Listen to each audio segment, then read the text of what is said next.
Bismillahirrahmanirrahim. Assalamualaikum warahmatullahi wabarakatuh. Alhamdulillahi rabbil alamin alladzi khalaqal mauta wal hayata liyabluwakum ayyukum ahsanu amala wa huwal azizul ghafur.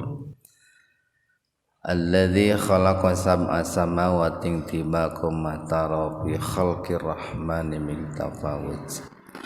Asyhadu an la ilaha illallah wahdahu la syarikalah wa asyhadu anna Muhammadan abduhu wa rasuluh alladzi la nabiyya wa la rasula ba'dah. Hadirin ikhwatu iman, jemaah Majelis Ta'lim Illiyin yang mudah-mudahan senantiasa mendapatkan kesehatan dan perlindungan Allah Subhanahu wa taala. Kajian hadis arba'in pada kesempatan kali ini membahas hadis nomor 14. Hadis yang ke-14 halaman 27 ya. Halaman 27 hadis nomor 14. Larangan membunuh seorang muslim ya. Atau haram membunuh seorang muslim, atau bahasa halusnya tidak halal ya, membunuh seorang muslim. An Ibni Mas'udin.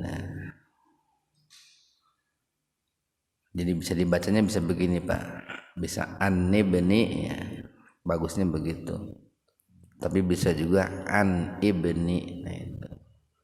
Kalau nunnya disukunkan jadi An Ibni. Kalau nunnya diaktifkan An Ibni. Nah itu.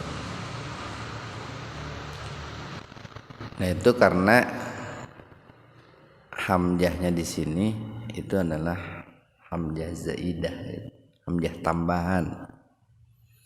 Sehingga hamzah tambahan itu kalau didahului oleh huruf yang lain itu diabaikan. Jadi an-ibni dari Ibni Mas'ud, an-ibni Mas'udin dari Ibnu Mas'ud. Tempo hari sudah kita sampaikan tentang biografi seorang sahabat yang bernama Ibnu Mas'ud ini. Salah satunya adalah beliau adalah orang yang sangat bagus, sangat indah suaranya, dipuji oleh Rasulullah SAW dalam sebuah hadis, kalau kalian ingin mendengar bagaimana indahnya bacaan Al-Quran ketika diturunkan, maka dengarkanlah bacaan Ibnu Mas'ud ini. Ibnu Mas'ud ini salah seorang fuqaha ya, salah seorang ahli fikih gitu. Salah seorang yang sangat faqih, sangat paham dari kalangan para sahabat gitu. Jadi para sahabat itu punya keistimewaan masing-masing Pak. Dan keistimewaan mereka satu sama lain itu bertingkat-tingkat lah. Tidak jauh berbeda dengan kita hari ini. Kita hari ini masing-masing punya kelebihan yang berbeda-beda. Dan terkadang sekalipun kelebihannya ada kesamaan, tapi kan tingkatannya berbeda-beda. Nah Ibnu Mas'ud ini salah seorang sahabat yang sangat faqih. Karena beliau punya keseriusan yang lebih ya, dalam hal mendalami ilmu-ilmu agama. Karena ada sahabat yang punya keseriusan atau barangkali yang punya keahlian di bidang ekonomi. Ada sahabat yang punya keahlian di bidang politik, siasat gitu. Ada sahabat yang punya keahlian di bidang perang, Pak, keamanan militer gitu. Ada juga sahabat yang ahli di bidang ilmu-ilmu agama. Nah, tetapi semua keahlian yang mereka miliki, apapun itu keahliannya, mereka sumbangkan untuk Islam. Itu kelebihannya di situ mereka itu. Apapun kelebihan yang mereka miliki, mereka punya satu tujuan, yaitu untuk memperjuangkan Islam gitu. Nah, mestinya kita pun umat Islam hari ini, ketika seluruh kelebihan yang dimiliki oleh masing-masing umat Islam itu disatukan untuk memperjuangkan Islam, maka Islam itu akan maju, itu akan kaya dengan berbagai macam kelebihan yang dimiliki oleh masing-masing individu gitu. Di An-Ibni Mas'udin, dari Ibnu Mas'ud radhiyallahu anhu, mudah-mudahan Allah ridho kepadanya. Ini udah beberapa kali kita mendoakan Ibnu Mas'ud itu, Pak. Ini sebuah pahala yang jariyah itu ya. Salah satu bentuk ini ya, keberuntungan bagi Ibnu Mas'ud. Setiap orang membaca hadis yang melalui jalur beliau, periwayatannya, beliau selalu didoakan oleh orang-orang muslim yang membacanya. Qala, beliau berkata, apa isi perkataannya itu? Qala, bersabda Rasulullah sallallahu Pak. Cuman kadang suka lupa kita ya. Sallallahu gitu. Itu berapa kalau menurut ilmu tajwid itu salah, sallallahu itu. Kan soknya di fathah. Di fathah berarti lamnya itu harus dibaca tafkhim, tebal. Kalau sholla itu tarkik itu. Mestinya sallallahu alaihi wasallam. Jadi itu kan tafhim, ada huruf lam didahului huruf fathah, makanya lamnya dibaca lo, sallallahu alaihi wasallam. Bersabda Rasulullah sallallahu alaihi wasallam. Nah, ini pun doa kita nih, doa kita untuk Kanjeng Rasul sallallahu alaihi wasallam. Dan setiap kita membaca sabda Rasul, insya Allah kita akan selalu mendoakan beliau. Dan ini merupakan salah satu bentuk kedermawanan kita, Pak. Salah satu bentuk kedermawanan kita kepada Rasulullah itu. Kan ketika kita bersolawat kepada Rasulullah itu kita sedang mendoakan beliau gitu. Kita sedang mengagungkan, memuliakan beliau. Untuk menjadi orang dermawan itu tidak mesti dengan materi gitu. Dengan doa itu sebuah bentuk kedermawanan yang sangat luar biasa. Terlebih-lebih kepada orang-orang yang sudah meninggal dunia. Kan mereka tidak butuh harta, Pak. Tidak butuh materi itu. Yang mereka butuhkan itu adalah doa. Doa yang mereka butuhkan itu. Nah, makanya kita yang masih hidup jangan memandang remeh ketika orang itu berinfak dengan doa gitu. Seringkali kan orang yang berinfak dengan doa itu oleh kita tidak dipandang dermawan gitu. Padahal doa itu mahal sekali. Salah satu ciri bahwa doa itu mahal, orang-orang yang sudah meninggal dunia Mereka tidak butuh materi, tapi yang mereka butuhkan hanya satu, doa itu Pak. Doa.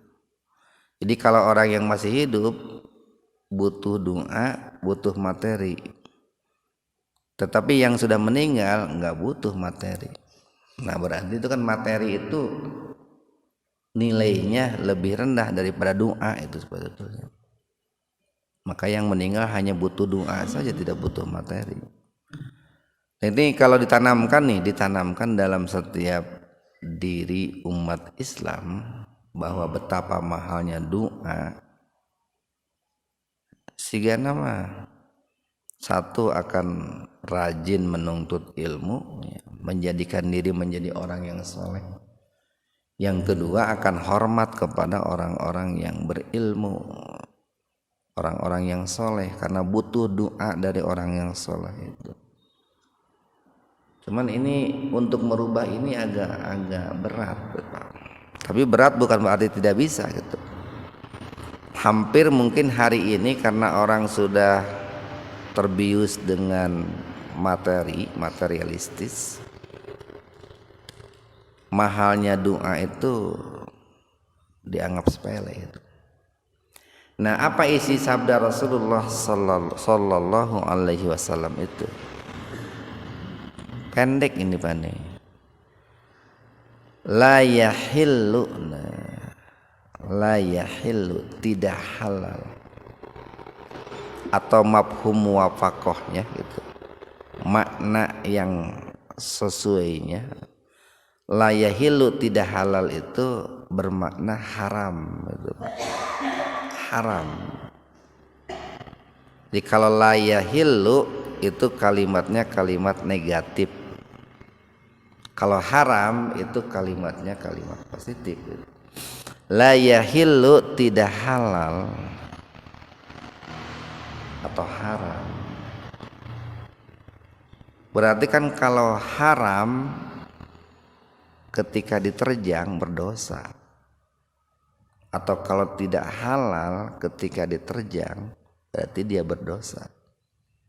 Apa yang tidak halal itu? Damun. Dam itu darah Pak. Damum mri'im muslim, darahnya seorang muslim. Ini kaitannya erat nih, erat kaitannya dengan hadis nomor berapa tempo hari itu? Nomor 8 itu Pak. Nomor 8 halaman 22 tuh.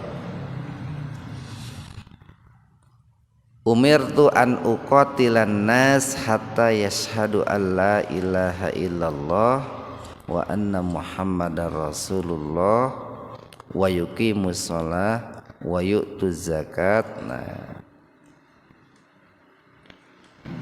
aku diperintahkan untuk memerangi manusia hingga dia itu mengikrarkan 2 kalimat syahadat, mendirikan sholat, menunaikan zakat. Nah itu hadis yang ke-8. Nah artinya bahwa ketika seseorang itu mengikrarkan 2 kalimat syahadat, asyhadu alla ilaha illallah wa anna muhammadar rasulullah, dia kan seorang muslim tuh Pak, seorang muslim. Jadi cirinya seorang muslim itu dia mengikrarkan 2 kalimat syahadat, tentu dengan niat yang ikhlas, dengan cara yang benar, dengan tujuan yang benar. Walaupun nilai keikhlasan hanya Allah yang tahu karena adanya di hati itu. Tapi paling tidak kita melihat secara lahir bahwa yang bersangkutan itu tulus mengikrarkan 2 kalimat syahadat. Paling tidak secara lahir kita melihatnya seperti itu. Nah ketika dia itu sudah menjadi seorang muslim, maka haram darahnya itu untuk ditumpahkan Pak. Haram. Dan syariat Islam itu tujuannya Pak, tujuannya syariat Islam salah satunya adalah hibdun nafas itu. Menjaga jiwa Pak, menjaga jiwa itu kan ada 5 tuh. tujuan disyariatkannya ajaran Islam itu ada 5. 1 hifduddin itu Pak, menjaga agama. 2 hifdun nafas, menjaga jiwa, menjaga nyawa lah. Yang ketiga hifdul akal, menjaga akal. Yang keempat hifdul mal, menjaga harta. Yang kelima hifdun nasal, menjaga keturunan. Itu ajaran Islam atau syariat Islam dibuat itu seperti itu. Kita nih diperintahkan sholat dalam rangka menjaga agama gitu Pak. Kita diperintahkan ini menikah, nah dalam rangka menjaga keturunan umpamanya gitu. Kita dilarang minum khamr dalam rangka menjaga akal kan gitu Pak. Kita dilarang membunuh dalam rangka menjaga jiwa, nah itu Pak. Jadi kalau ada ajaran yang mengaku atau mengatasnamakan Islam, kalau ada ajaran yang mengatasnamakan Islam, lalu kemudian ada ajarannya, ada syariatnya yang merusak tujuan dibuatnya syariat Islam, berarti ajaran itu sesat gitu Pak. Itu Pak ya. Jadi untuk mengukur apakah sebuah ajaran itu sesat atau tidak, lihat saja merusak 5 maqasidus syar'i atau tidak. Sekali lagi, lihatlah merusak 5 maqasidus syar'i atau tidak. Contoh begini nih. Kan ada kelompok ya, atau ada ajaran yang menghalalkan pencurian gitu Pak. Jadi kalau beda akidah boleh dicuri barangnya gitu. Ada tuh tempo hari itu. Ada kelompok agama yang mengaku Islam lagi. Jadi kalau bukan kelompoknya punya hutang tidak mesti dibayar gitu. Barangnya boleh dicuri. Berarti ajaran ini sesat ini Pak nih, sesat. Karena bertentangan merusak maqasidus syar'i, tujuan dibuatnya syariat Islam. Atau ada ajaran agama tempo hari mengaku Islam lagi. Boleh bertukar pasangan gitu. Atau boleh berganti-ganti pasangan. Ini merusak agama ini. Bertentangan dengan maqasidus syar'i, maka itu sesat ajaran agama itu Pak. Sesat. Nah itu. Jadi tidak boleh yang namanya agama bertentangan dengan maqasidus syar'i. Termasuk kita nih Pak, kita. Ini kan calon-calon mubaligh ini. Nanti bertahap kita daftarkanlah semuanya untuk bisa mengisi tausiah di sini. Nah, ketika kita menafsirkan ayat Al-Qur'an atau mensarah hadis, Pak, menjelaskan hadis, itu kunci sederhananya tidak boleh bertentangan dengan maqasidus syar'i tadi yang 5, tidak boleh. Jadi kalau kita nih menafsirkan Al-Qur'an atau menjelaskan hadis, tapi tafsiran kita itu merusak agama, merusak jiwa, merusak harta, merusak akal, merusak keturunan, berarti penafsiran kita itu menyimpang gitu Pak. Menyimpang itu kata kunci itu. Nah, selama tidak merusak kelima hal tadi, sekalipun mungkin berbeda dengan penafsiran yang lain, nah, itu masih dalam taraf-taraf yang wajar itu Pak. Dalam taraf yang wajar. Termasuk nih kalau Bapak ingin menilai nih, kan di kita pahamnya cukup banyak Pak. Ormas Islam di kita cukup banyak, satu sama lain ada ikhtilaf, ada perbedaan Pak, perbedaan pemahaman. Tapi biasanya perbedaannya itu dalam hal aksesoris gitu, dalam hal furu'iyah, bukan dalam hal usuliyah, bukan dalam hal-hal yang mendasar. Nah, selama pemahaman kelompok lain, ormas lain, ormas Islam itu tidak merusak 5 maqasidus syar'i tadi, itu harus ditolerir itu Pak, ditolerir. Makanya semestinya nih sama-sama ahlus sunnah wal jamaah gitu ya, jangan saling bertengkar, jangan saling berselisih. Kan aya NU, Persis, Muhammadiyah, Salafi, Al-Irsan, FPI, banyak lah Pak.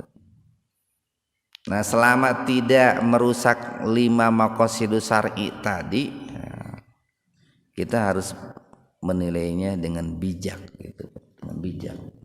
Kecuali kalau sudah merusak salah satu, apalagi semua dari 5 maqasidus syar'i. Nah, kecuali kalau seperti itu. Kita lanjutkan nih.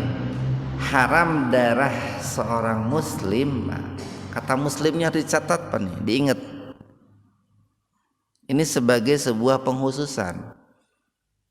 Haram darah seorang muslim illa, nah, istisna ini Pak, harful istisna, pakai tasdid Pak, pakai tasdid, jangan ila, nanti jauh artinya itu. Ila dengan illa jauh artinya. Kalau illa pakai tasdid itu kecuali, kalau ila kepada itu. Asyhadu an la ilaha illa ha illa ha illallah, jangan ilallah, jangan begini asyhadu an la ilaha illallah tapi illa, aku bersaksi bahwa tidak ada Tuhan kecuali, kecuali Allah. Istisna itu Pak pakai tasdid. Jadi hukum asalnya darah seorang muslim itu haram. Hukum asal itu Pak. Kecuali, nah berarti kalau ada ilah, kecuali ada beberapa kondisi, ada beberapa orang muslim yang tadinya darahnya itu haram bisa menjadi halal gitu Pak, bisa menjadi halal untuk ditumpahkan biihda, dengan salah satu salasin yang 3. Ada 3 penyebab seorang muslim itu menjadi halal darahnya, boleh ditumpahkan darahnya. Tapi tentu ini bukan oleh orang per orang gitu Pak, yang harus menegakkannya, yang harus mengeksekusinya itu adalah seorang amir, itu seorang waliul mukminin, pemimpin tertinggi umat Islam gitu. Boro-boro orang per orang. Pak RT gitu menang sih gitu. Pak RT, Pak RW itu tidak bisa. Harus oleh aparat penegak hukum yang formal Pak, yang ditunjuk oleh negara untuk mengeksekusi gitu. Nah, ini kan sebuah aturan yang sangat jelas itu Pak dalam Islam ketika menegakkan hukum kisos itu Pak. Ini kalau enggak diatur seperti ini, wah bisa rusak dunia tuh Pak. Nah, siapa salah satu di antara yang 3 itu? Yang pertama nih, as-sayyibu. Sayyib itu orang tua. Orang tua. atau aki-aki, nini-nini, bapak-bapak, ibu-ibu. Nah itu as-sayyib, orang tua, azani yang berzina, orang tua yang berzina. Dalam arti orang tua di sini adalah orang tua yang pernah menikah atau sedang melangsungkan pernikahan atau bangunan rumah tangga gitu. Kan ayah aki-aki, nini-nini tapi encan nikah. Berarti dia itu belum pernah mengalami yang namanya pernikahan. Nah, yang dimaksud dengan as-sayyib di sini adalah orang tua yang minimal pernah menikah atau sedang membangun rumah tangga. Saya katakan minimal pernah menikah, barangkali dia sudah menikah kemudian cerai menjadi janda, menjadi duda itu. Nah, maka untuk seorang yang seperti itu, orang tua yang berzina seperti itu hukum Islamnya itu dirajam. Itu pernah tempo hari kita bahas itu, Pak. Tempo hari pernah kita bahas. Dan ini lebih berat hukumannya ketimbang seorang lajang, seorang pemuda ataupun pemudi yang belum menikah. Mereka hukumannya lebih ringan, pemuda-pemudi itu. Kenapa pemuda-pemudi yang belum menikah hukumannya lebih ringan? Pertama kan gejolak syahwatnya sangat tinggi itu, Pak. Ini luar biasanya perhatian Allah itu. Beda tuh aki-aki jeung nini-nini jeung pemuda, beda syahwatnya tuh, Pak. Kan usia-usia sakieu mah geus raletoy kacirina mah gitu. Geus raletoy, geus barosan meureun gitu. Kemudian yang kedua, yang namanya pemuda, pemudi kan rasa penasarannya sangat tinggi. Karena mereka belum mengalami dan mereka tidak punya tempat untuk menyalurkan syahwatnya. Sementara orang tua, bapak-bapak, ibu-ibu kan geus boga di rumah gitu. Suami geus boga pamajikan, pamajikan geus boga suami. Kenapa masih mencari yang lain kan gitu, Pak? Kenapa masih mencari yang lain? Lah hayang suasana baru ya nu rada bening, nu rada herang. Ya tinggal di modalan we pamajikan di imah, Pak. Ayeuna kan pamajikan kusut bisa jadi kurang modal, Pak. Kulantaran kusalakina teu di modalan gitu, Pak. Coba lamun pamajikan di modalan dah herang, Pak, gitu. Baheula waktu urang ngalamar pamajikan kan herang. Di modalan ku kolotna gitu, ngan geus dikawin ku urang teu di modalan jadi we kusut, berarti kan salah urang lain pemajikan kan gitu tak. Dandanan gitu, dandanan. Nah, dikarenakan yang namanya orang tua itu sudah punya pasangan untuk menyalurkan kebutuhan biologisnya, tapi kemudian dia malah melakukan perbuatan zina, itu hukumannya dihukum rajam, dilempari sampai meninggal dunia. Tapi itu tidak ujug-ujug gitu, Pak. Wah, ini berzina ini, lalu langsung dilempari hukum rajam. Tempoh hari pernah kita bahas itu perlu ada bukti, perlu ada saksi, perlu arba'atus syuhada, 4 orang saksi, Pak. Artinya nih, kalau ada orang tua yang berzina tapi dia satu tidak mengaku nih, dia tidak mengaku bahwa dirinya sudah berzina di hadapan hakim, tidak melaporkan dirinya sudah berzina, atau dia sudah berzina kemudian tidak mengaku, kemudian tidak ada yang menyaksikan, Pak. Tidak ada yang menyaksikan, tidak bisa ditegakkan hukum ini, nggak bisa dihukum rajam, nggak bisa. Bahkan saksinya pun nggak kaleng-kaleng, harus 4 itu yang adil lagi, 4 pun yang adil, yang balik, yang dewasa itu, Pak. Itu Karena nyawa seorang muslim itu mahal, itu Pak, mahal. Ini di dalam hadis tuh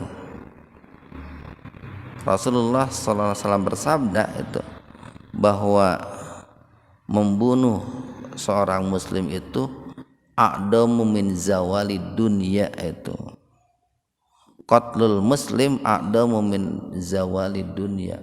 Membunuh, menghilangkan nyawa seorang muslim itu lebih mengerikan daripada hilangnya dunia itu Pak, atau rusaknya dunia. Itu betapa mahalnya Rasul menggandengkan nyawa seorang muslim dengan dunia itu, dengan dunia. Dan bukti-buktinya pun atau saksi-saksinya pun itu harus jelas, tidak bisa hanya perkiraan.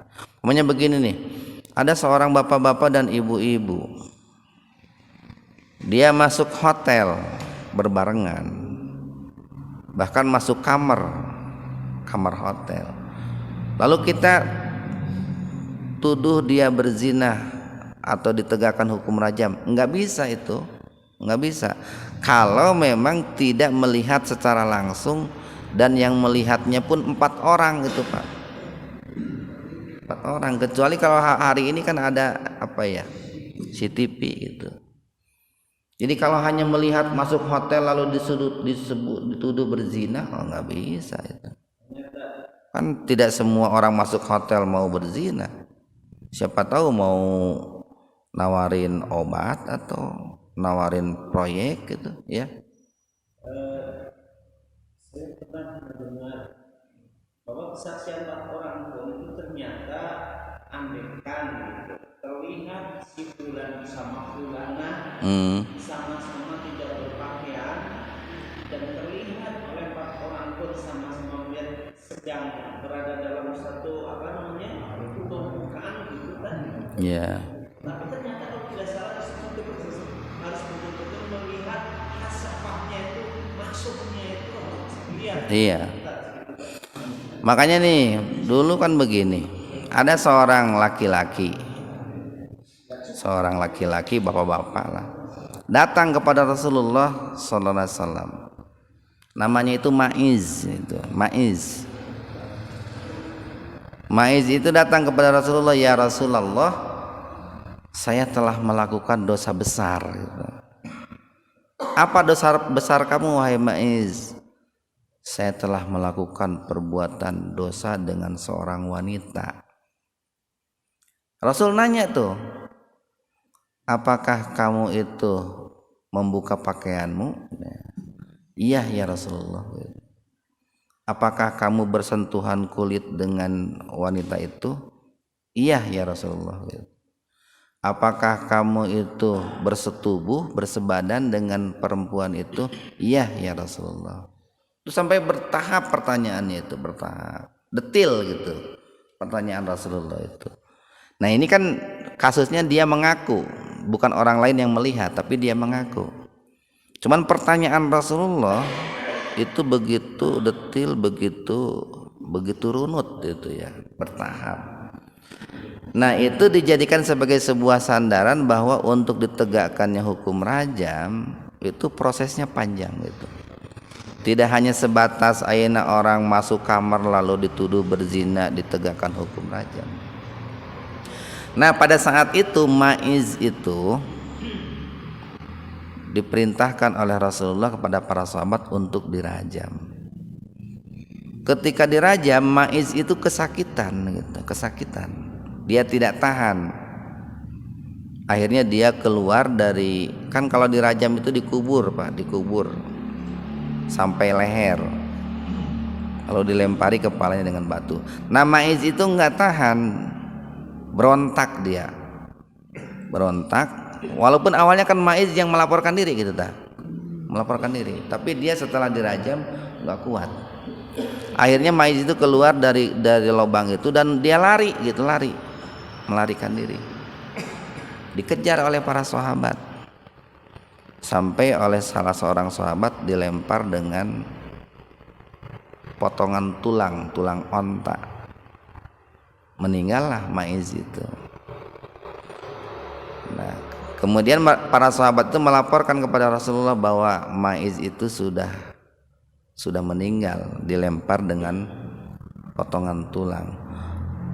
Lalu Rasulullah bersabda, kenapa tidak kamu biarkan saja dia lari? Gitu, Pak. Siapa tahu setelah dia berlari lolos, dia bertaubat dengan taubatan nasuha, lalu oleh Allah diampuni dosanya. Nah itu, Pak. Itu Rasulullah sampai berkata demikian. Nah itu dijadikan alasan oleh para ulama bahwa penegakan hukum rajam itu tidak semudah seperti yang dituduhkan oleh orang-orang yang anti Islam gitu. Itu kata-kata Nabi, kenapa kamu tidak biarkan saja dia lari, kan gitu, Pak. Jadi Rasulullah itu tidak nafsu banget gitu, Pak, menegakkan hukum rajam itu. Kalau bisa mah para sahabat itu bisa terhindar dari hukum rajam itu, kalau bisa kan gitu. Sampai Rasulullah mengatakan, kenapa kamu tidak biarkan dia lari, gitu. Nah, jadi saksi-saksinya harus kuat. Pertama adalah as-sayyibuz zani. Nah ini kenapa kok nih orang tua yang berzina itu dikenakan hukum rajam? Salah satunya di samping tadi kan, di samping menjaga kehormatan, nama baik. Ini kan tadi kan menjaga keturunan, Pak. Salah satu makna menjaga keturunan itu menjaga nama baik, nama kehormatan itu, Pak. Di samping itu kan kalau anak hasil perzinahan itu kan nanti dari sisi nasab itu kan, Pak. Dari sisi nasab itu kan berbeda dengan anak yang didapat dengan hasil pernikahan yang sah. Itu kan nanti dinisbatkannya kepada ibunya, bukan kepada ayahnya. Bukan bin Fulan tapi bin Fulanah itu. Kalau anak hasil perzinahan itu yang pertama, Pak.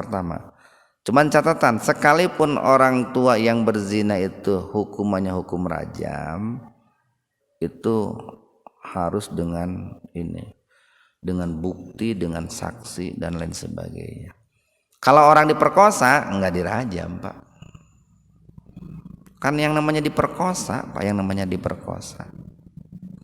Walaupun pada akhirnya yang diperkosa itu merasakan kenikmatan diperkosa, dia nggak dihukum rajam, Pak.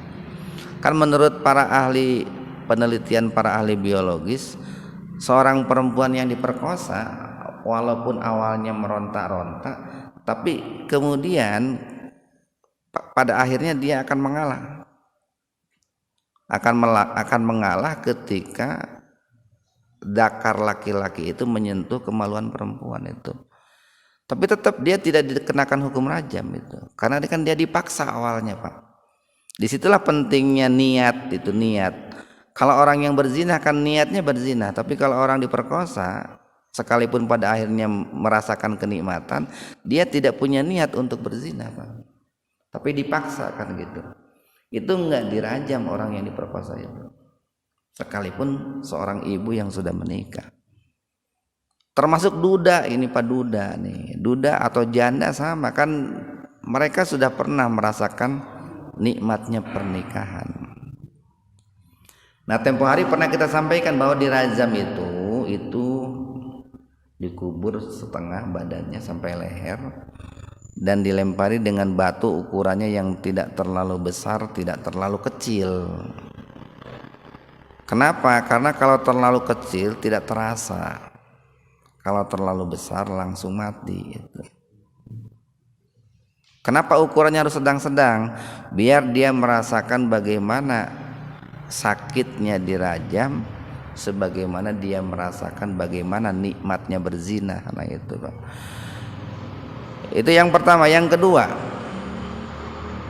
yang menjadikan darah seorang muslim itu halal yang tadinya haram adalah wan nafsu dan an nafsu, suatu jiwa, bi dengan an nafsi, suatu jiwa. Nah ini yang sering disebut dengan kisos, Pak. Hukum kisos. Kisos itu setara, sebanding. Gini, di Al-Quran itu cukup banyak ayat tentang kisos. Cuman ini ayat tentang kisos ini belum berjalan seperti ayat-ayat yang lain, Pak. Padahal redaksinya mirip. Kutiba alaikumul kisos, kutiba alaikumus siyam. Naon bedanya coba itu, Pak? Bedanya makan kayak kutiba alaikum al-kisos, kutiba alaikum asyam, kan gitu. Ya ayyuhalladzina amanu kutiba alaikumus siyam. Sama-sama kutiba itu kan, Pak, diwajibkan. Saum diwajibkan, kisos juga diwajibkan. Tapi kalau saum alhamdulillah sudah berjalan gitu. Kisos belum berjalan, Pak. Padahal sama-sama diwajibkan oleh Allah. Nah, sama ayatnya kita gampil sarua tuh, Pak. Gampil. Nah, ada lagi ayat itu umpamanya begini, walakum fil qisasi hayatun ya ulil albab. Dalam kisos itu ada kehidupan wahai orang-orang yang memiliki hati dan berpikir. Ada kehidupan. Karena paling tidak yang namanya kisos itu akan menimbulkan efek jerak bagi yang lain.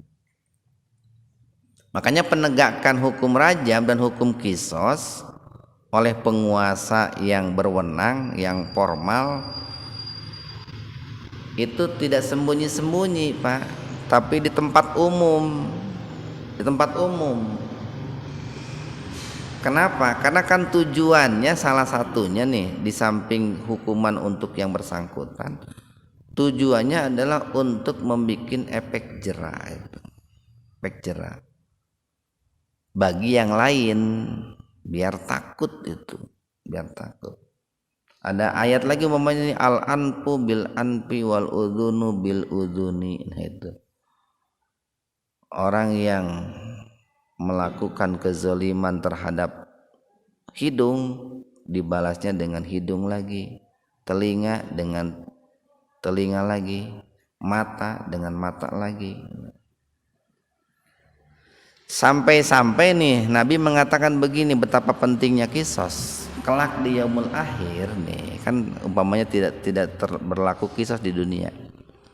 Kelak di yaumul akhir, jangankan manusia, seekor binatang yang bertanduk itu akan dikisos oleh binatang yang tidak bertanduk.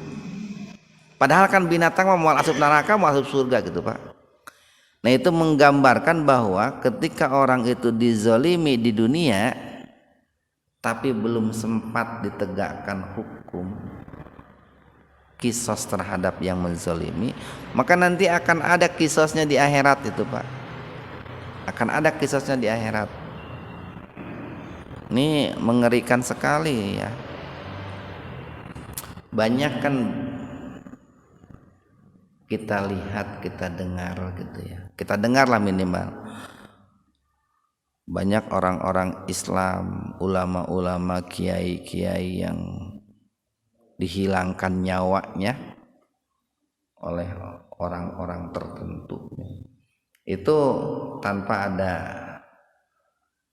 kesimpulan hukum yang jelas itu. Tanpa ada penyelesaian hukum yang adil, yang jelas itu. Nah itu akan ada kisos di akhirat sekalipun tidak ada kisos di dunia itu. Nah kalau bagaimana kalau di penjara? Itu penjara mah kan bukan kisos itu, Pak. Pamannya si Sambo akhirnya kan di penjara gitu. Ya tetap kisos mah di akhirat ayah itu, Pak. Kisos itu di akhirat ayah itu. Karena penjara kan bukan kisos itu. Tapi kalau Sambonya itu dihukum mati, udah adil itu, udah satu-satu itu. Di an-nafsu bin nafsi itu kalau seandainya ditegakkan hukum kisos itu. Cuman tentu nih, karena nyawa manusia itu, nyawa seorang muslim itu mahal. Sama untuk menegakkan hukum kisos pun tidak asal-asalan itu. Tidak boleh orang per orang melakukan hukum kisos. Jangankan orang per orang, Ayeuna di GBI aya nu membunuh Pak RT nya teu meunang mengkisos itu. Pak RW teu meunang, harus ada aparat khusus yang ditunjuk oleh negara untuk menegakkan hukum kisos. Itu kalau ada hukum Islam kan tentunya begitu, Pak. Bahkan begini nih, yang namanya hukum kisos minimal Pak syaratnya itu 2 ditegakkan hukum kisos itu. 1 sengaja itu membunuhnya itu. 2 dengan alat yang mematikan itu. Minimal itu. 1 sengaja, 2 dengan alat yang mematikan. Ada syarat-syarat lain umpamanya balik, berakal gitu Pak. Ayeuna budak orok keur nyusuan nojosnya ku peso ka indungna. Moal dikisos eta Pak, budak orok kada teh Pak. Paling disalahkeun teh ibu nah atuh dibere peso atuh urang kitu tah. Atau punya kelan gunting. Jadi harus sengaja dan dengan alat yang mematikan, itu pun ada syarat-syarat yang lain. Cuman minimal 2 tadi. Kan ada kalanya begini, seseorang itu membunuh orang lain tapi tidak sengaja. Mungkin lagi bawa mobil, tiba-tiba ada orang lewat, ketabrak meninggal. Enggak dikisos itu. Atau lagi bawa mobil tiba-tiba ban pecah, agak leong gitu ya, ke pinggir nabrak orang, enggak dikisos itu. Enggak ditegakkan hukum kisos. Atau barangkali sengaja pamannya bapak ketemu dengan teman lama, dikeleketek maot gitu Pak, dikeleketek mau dikisos, dan maksudnya heureung ngeleketek tapi maot gitu tah, mau dikisos itu. Atau barangkali dicabok ku duit 100.000 maot gitu, teu dikisos itu. Sebab uang kan bukan alat mematikan Pak. Kalau misalnya kita kan suka melihat di video di YouTube, kita melihat ada kejahatan di depan kita. Iya. Saja jambret atau orang kemudian kita berkendaraan, kita tabrak. Iya. Sebenarnya ya niatnya misalnya kita hanya melumpuhkan saja lah, tapi dengan kendaraan yang kita pakai itu kan punya potensi bisa sampai mati dia. Ternyata misalnya mati, gimana juga? Ya makanya ketika ada orang menjamret gitu ya, mau menjamret orang lain di perjalanan, itu jangan sampai mati itu.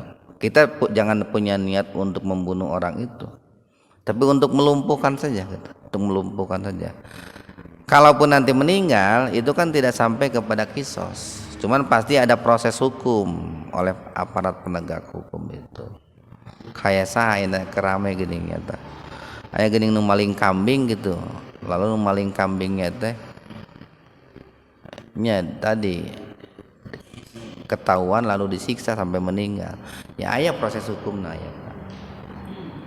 Nah, jadi harus dengan sengaja dan juga dengan alat yang mematikan.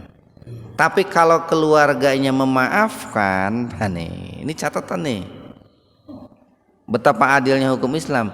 Kalau keluarganya memaafkan, maka tidak ditegakkan hukum kisos Pak. Persoalannya Sambo itu keluarganya nggak memaafkan itu Pak, nggak memaafkan. Kalau memaafkan dia itu tidak ditegakkan hukum kisos. Cuman agama menganjurkan membayar diat, membayar denda. Alamun bahasa orang mah uang kadede, uang kanyaah gitu. Mayar diatnya lain ke negara, lain ke para penegak hukum, lain ke keluarga, pada ahli waris Pak. Ngan diurang kan salahna teh mayar diatna ka eta. Jadi kepada ahli waris. Ahli waris itu kan tempo hari pernah kita bahas, ada ahli waris ke atas, ada ahli waris ke bawah. Ahli waris ke atas berarti orang tuanya. Ahli waris ke bawah kalau dia sudah punya anak-anak, pada anak-anaknya.